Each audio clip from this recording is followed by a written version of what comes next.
Ma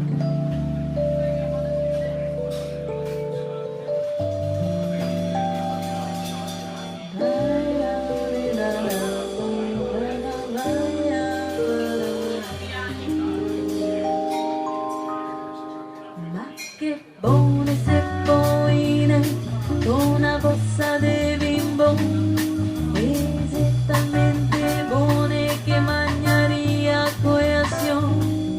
Spotti son a poenta e un piano di bancaia con sapore dopo il fettina di pura felicità. Mamma che mi sembra che mi fa quello che mangio in minestrina o insalata, quel che preferisci è patatine e un hamburger da McDonald's. Con l'aranciata ti vuoi mettere canocce e vuoi che beva da sé i veloci grassi fuori, tutto il resto se scoa a sé. Non capisco quella gente che mangia porcheria, quanto sei più buoni i cicchetti de osterie.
Se non ti piace il pesce, di non sta